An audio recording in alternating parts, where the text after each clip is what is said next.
නොවැළඳ ලෙස ඔබගේ ඕනෑම ගුරුකම් කටයුත්තක් සාර්ථකව කර දෙන ධනපාල ගුරුතුමා වරතුනෙන් ප්‍රතිඵල ස්ත්‍රී පුරුෂ වශී ගුරුකම් ඇතුළු සියලුම ගුරුකම් කටයුතු සාධාරණ මුදලට කර ගැනීමට දැන්ම අමතන්න. ඉමෝ වයිබර් WhatsApp සඳහා 076 55 25 902 070 144 66 42. ඔබගේ කාරණාව අකුරටම ඉටු කර දෙන ධනපාල ගුරුතුමා. දේව කතා. කාලි මෑණියන්ගේ රෞද්‍ර බවත් ලලිතා මෑණියන්ගේ සෞම්‍ය බවත් එක විට නිරූපණය කරන දේව ස්වරූපයක් විදිහට තමයි රක්ත චාමුණ්ඩා මෑණියන්ව සැලකන්නේ. මෙතුමිය ඇතැම් විට අතිශය බිහිසුණු වෙනවා වගේම තවත් විටක ඊටාම සෞම්‍ය වෙනවා. සිය බැතිමතුන්ට දරුවන්ටසේ පිහිට වෙන මෙම රක්ත චාමුණ්ඩා මෑණියන්ගේ බලගත් වශී මන්ත්‍රයක් වන මේ මන්ත්‍රය මීට ඉහතදීත් දේවකතා YouTube නාලිකාවෙන් ඉදිරිපත් කර ඇති අතර එයින් බොහෝ දෙනෙක්ට නොසිතූ ප්‍රතිඵල ලැබුණා කියලා ගොඩ දෙනෙක් කමෙන්ට් කරලා තිබුණා. ඉතින් මේ වශී මන්ත්‍රයට ඒ තරම්ම හොඳ ප්‍රතිචාර ලැබෙන්න හේතුව තමයි මේ මන්ත්‍රය ෂණික ප්‍රතිඵල පෙන්වන වශී මන්ත්‍රයක් විදිහට සඳහන් වෙලා තියෙන එක. ඉතින් මේ රක්ත චාමුණ්ඩා වශී මන්ත්‍රයෙන් ඔයාගේ හිතේ ඉන්න ඔයා ආදරය කරන ඕනම කෙනෙක් ඔයාගේම කරගන්න පුළුවන් වගේම ඔයාගේ ආදරවන්තයා හෝ ආදරවන්තිය එහෙම නැත්නම් ඔයාගේ සැමියා හෝ බිරිඳ කලින්ට වඩා වෙනස් වෙලා නම් ඒ කෙනාව කලින් වගේම ඔයාට ආකර්ෂණය කරගන්නත් මේ මන්ත්‍රයෙන් පුළුවන්. ඉතින් මේ වශී මන්ත්‍රයෙන් ප්‍රතිඵල ගන්න ඔයාට කරන්න තියෙන්නේ හවස 6න් පස්සේ ඔයාගේ හිතේ ඉන්න කෙනාගේ රූපය හොඳින් හිතාගෙන මේ මන්ත්‍රය දින 21ක් භක්තියෙන් ශ්‍රවණය කරන එක. ඔයාගේ කාරණාව ඉටු වෙන බවට ඉඟියක් මේ මොහොතේම උනත් ලැබෙන්න පුළුවන්. ඒක ඔයාගේ භක්තිය සහ විශ්වාසය මත තීරණය වෙනවා. ඉතින් අද ඉඳන් මම මේ දින 21 අකුරටම මේ මන්ත්‍රය අහනවා කියන දැඩි අධිෂ්ඨානය මේ මොහොතේම ඔයාගේ හිතේ ඇති කරගෙන මන්ත්‍රය ශ්‍රවණය කිරීමට සූදානම් වෙන්න. ඉතින් ඔයාගේ හිතේ ඉන්න කෙනාගේ ආදරය ආකර්ෂණය ලබා ගැනීමේ ඔයාගේ අරමුණ ඉටුවීමට උතුම් රක්ත චාමුණ්ඩා මෑණියන්ගේ ඇල්ම බැල්ම මේ මන්ත්‍රය ශ්‍රවණය කරන මුල්ම මිනිත්තුවේ සිටම ඔබට ලැබේවා කියා දේවකතා YouTube නාලිකාවේ අපි හදවතින්ම ප්‍රාර්ථනා කරනවා. ඒ වගේම ඔයාගේ ජීවිතයට හැමදාම මේ වගේ වටින වීඩියෝ ගේන ලක්ෂ 7කට අධික දෙස් විදෙස් වැඩිම ප්‍රේක්ෂක පිරිසකගේ ආදරය දිනාගත් දේවකතා YouTube නාලිකාව තාමත් ඔයා subscribe කරලා නැත්නම් අපිව subscribe කළාම මෙතෙන් සිට බොහොම වක්තියෙන් මේ නාම වශී මන්ත්‍රය ශ්‍රවණය කිරීම ආරම්භ කරන්න. रक्तचामुण्डिरण भद्रकाली प्रां ह्रीं क्लीं रूं शत्रु संहारि महिषासुरमर्दिनी सर्वम् आकर्षय आकर्षय स्वाहा ॐ पट् स्वाहा ॐ ह्रीं क्लीं सौं रक्तचामुण्डिरण भद्रकाली प्रां ह्रीं क्लीं रूं शत्रु संहारि महिषासुरमर्दिनी सर्वम् आकर्षय आकर्षय स्वाहा ॐ पट् स्वाहा ॐ ह्रीं क्लीं सौं रक्तचामुण्डिरण भद्रकाली प्रां ह्रीं क्लीं रूं शत्रु संहारि महिषासुरमर्दिनी सर्वम् आकर्षय आकर्षय स्वाहा ॐ पट् स्वाहा ॐ ह्रीं क्लीं सौं रक्तचामुण्डिरण भद्रकाली प्रां ह्रीं क्लीं रूं शत्रु संहारि महिषासुरमर्दिनी सर्वम् आकर्षय आकर्षय स्वाहा ॐ पट् स्वाहा ॐ ह्रीं क्लीं सौं रक्तचामुण्डिरण भद्रकाली प्रां ह्रीं क्लीं रूं शत्रु संहारि महिषासुरमर्दिनी सर्वम् आकर्षय आकर्षय स्वाहा ॐ पट् स्वाहा ॐ ह्रीं क्लीं सौं रक्तचामुण्डिरण भद्रकाली प्रां ह्रीं क्लीं रूं शत्रु संहारि महिषासुरमर्दिनी सर्वम् आकर्षय आकर्षय स्वाहा ॐ पट् स्वाहा ॐ ह्रीं क्लीं सौं रक्तचामुण्डिरण भद्रकाली प्रां ह्रीं क्लीं रूं शत्रु संहारि महिषासुरमर्दिनी सर्वम् आकर्षय आकर्षय स्वाहा ॐ पट् स्वाहा ॐ ह्रीं क्लीं सौं रक्तचामुण्डिरणभद्रकाली ह्रां ह्रीं क्लीं ह्रूं शत्रुसंहारि महिषासुरमर्दिनी सर्वम् आकर्षय आकर्षय स्वाहा ॐ पट् स्वाहा ॐ ह्रीं क्लीं सौं रक्तचामुण्डिरणभद्रकाली ह्रां ह्रीं क्लीं ह्रूं शत्रुसंहारि महिषासुरमर्दिनी सर्वम् आकर्षय आकर्षय स्वाहा ॐ पट् स्वाहा ॐ ह्रीं क्लीं सौं रक्तचामुण्डिरणभद्रकाली ह्रां ह्रीं क्लीं ह्रूं शत्रुसंहारि महिषासुरमर्दिनी सर्वम् आकर्षय आकर्षय स्वाहा ॐ पट् स्वाहा ॐ ह्रीं क्लीं सौं रक्तचामुण्डिरणभद्रकाली ह्रां ह्रीं क्लीं ह्रूं शत्रुसंहारि महिषासुरमर्दिनी सर्वम् आकर्षय आकर्षय स्वाहा ॐ पट् स्वाहा ॐ ह्रीं क्लीं सौं रक्तचामुण्डिरणभद्रकाली ह्रां ह्रीं क्लीं ह्रूं शत्रुसंहारि महिषासुरमर्दिनी सर्वम् आकर्षय आकर्षय स्वाहा ॐ पट् स्वाहा ॐ ह्रीं क्लीं सौं रक्तचामुण्डिरणभद्रकाली ह्रां ह्रीं क्लीं ह्रूं शत्रुसंहारि महिषासुरमर्दिनी सर्वम् आकर्षय आकर्षय स्वाहा ॐ पट् स्वाहा ॐ ह्रीं क्लीं सौं रक्तचामुण्डिरणभद्रकाली ह्रां ह्रीं क्लीं ह्रूं शत्रुसंहारि महिषासुरमर्दिनी सर्वम् आकर्षय आकर्षय स्वाहा ॐ पट् स्वाहा ॐ ह्रीं क्लीं सौं रक्तचामुण्डिरणभद्रकाली ह्रां ह्रीं क्लीं ह्रूं शत्रुसंहारि महिषासुरमर्दिनी सर्वम् आकर्षय आकर्षय स्वाहा ॐ पट् स्वाहा ॐ ह्रीं क्लीं सौं रक्तचामुण्डिरणभद्रकाली ह्रां ह्रीं क्लीं ह्रूं शत्रुसंहारि महिषासुरमर्दिनी सर्वम् आकर्षय आकर्षय स्वाहा ॐ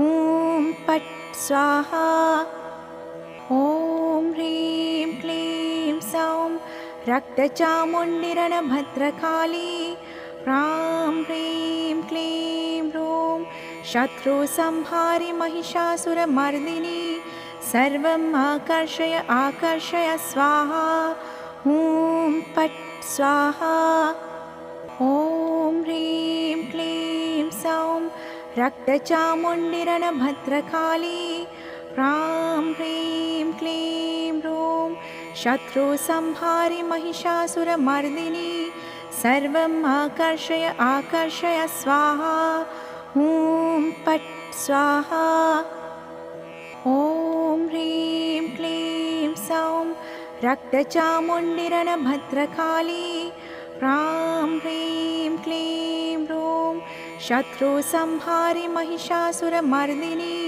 सर्वम् आकर्षय आकर्षय स्वाहा ॐ पट् स्वाहा ॐ ह्रीं क्लीं सौं रक्तचामुण्डिरणभद्रकाली ह्रां ह्रीं क्लीं ह्रूं शत्रुसंहारि महिषासुरमर्दिनी सर्वम् आकर्षय आकर्षय स्वाहा ॐ पट् स्वाहा ॐ ह्रीं क्लीं सौं रक्तचामुण्डिरणभद्रकाली ह्रां ह्रीं क्लीं ह्रूं शत्रुसंहारि महिषासुरमर्दिनी सर्वम् आकर्षय आकर्षय स्वाहा ॐ पट् स्वाहा ॐ ॐ ह्रीं क्लीं सौं रक्तचामुण्डिरणभद्रकाली ह्रां ह्रीं क्लीं ह्रूं शत्रुसंहारि महिषासुरमर्दिनी सर्वम् आकर्षय आकर्षय स्वाहा ॐ पट् स्वाहा ॐ ह्रीं क्लीं सौं रक्तचामुण्डिरणभद्रकाली ह्रां ह्रीं क्लीं ह्रूं शत्रुसंहारि महिषासुरमर्दिनी सर्वम् आकर्षय आकर्षय स्वाहा ॐ पट् स्वाहा ॐ ह्रीं क्लीं सौं रक्तचामुण्डिरणभद्रकाली ह्रां ह्रीं क्लीं ह्रूं शत्रुसंहारि महिषासुरमर्दिनी सर्वम् आकर्षय आकर्षय स्वाहा ॐ पट् स्वाहा ॐ ह्रीं क्लीं सौं रक्तचामुण्डिरणभद्रकाली ह्रां ह्रीं क्लीं ह्रूं शत्रुसंहारि महिषासुरमर्दिनी सर्वम् आकर्षय आकर्षय स्वाहा ॐ पट् स्वाहा ॐ ह्रीं क्लीं सौं रक्तचामुण्डिरणभद्रकाली ह्रां ह्रीं क्लीं ह्रूं शत्रुसंहारि महिषासुरमर्दिनी सर्वम् आकर्षय आकर्षय स्वाहा ॐ पट् स्वाहा ॐ ह्रीं क्लीं सौं रक्तचामुण्डिरणभद्रकाली ह्रां ह्रीं क्लीं ह्रूं शत्रुसंहारि महिषासुरमर्दिनी सर्वम् आकर्षय आकर्षय स्वाहा ॐ पट् स्वाहा ॐ ह्रीं क्लीं सौं रक्तचामुण्डिरणभद्रकाली ह्रां ह्रीं क्लीं ह्रूं शत्रुसंहारि महिषासुरमर्दिनी सर्वम् आकर्षय आकर्षय स्वाहा ॐ पट् स्वाहा ॐ ह्रीं क्लीं सौं रक्तचामुण्डिरणभद्रकाली ह्रां ह्रीं क्लीं ह्रूं शत्रुसंहारि महिषासुरमर्दिनी सर्वम् आकर्षय आकर्षय स्वाहा ॐ पट् स्वाहा ॐ ह्रीं क्लीं सौं रक्तचामुण्डिरणभद्रकाली ह्रां ह्रीं क्लीं ह्रूं शत्रुसंहारि महिषासुरमर्दिनी सर्वम् आकर्षय आकर्षय स्वाहा ॐ पट् स्वाहा ॐ ह्रीं क्लीं सौं रक्तचामुण्डिरणभद्रकाली ह्रां ह्रीं क्लीं ह्रूं शत्रुसंहारि महिषासुरमर्दिनी सर्वम् आकर्षय आकर्षय स्वाहा ॐ पट् स्वाहा ॐ ह्रीं क्लीं सौं रक्तचामुण्डिरणभद्रकाली ह्रां ह्रीं क्लीं ह्रूं शत्रुसंहारि महिषासुरमर्दिनी सर्वम् आकर्षय आकर्षय स्वाहा ॐ पट् स्वाहा ॐ ह्रीं क्लीं सौं रक्तचामुण्डिरणभद्रकाली ह्रां ह्रीं क्लीं ह्रूं शत्रुसंहारि महिषासुरमर्दिनी सर्वम् आकर्षय आकर्षय स्वाहा ॐ पट् स्वाहा ॐ ह्रीं क्लीं सौं रक्तचामुण्डिरणभद्रकाली ह्रां ह्रीं क्लीं ह्रूं शत्रुसंहारि महिषासुरमर्दिनी सर्वम् आकर्षय आकर्षय स्वाहा ॐ पट् स्वाहा ॐ ह्रीं क्लीं सौं रक्तचामुण्डिरणभद्रकाली ह्रां ह्रीं क्लीं ह्रूं शत्रुसंहारि महिषासुरमर्दिनी सर्वम् आकर्षय आकर्षय स्वाहा ॐ पट् स्वाहा ॐ ह्रीं क्लीं सौं रक्तचामुण्डिरणभद्रकाली ह्रां ह्रीं क्लीं ह्रूं शत्रुसंहारि महिषासुरमर्दिनी सर्वम् आकर्षय आकर्षय स्वाहा ॐ पट् स्वाहा ॐ ह्रीं क्लीं सौं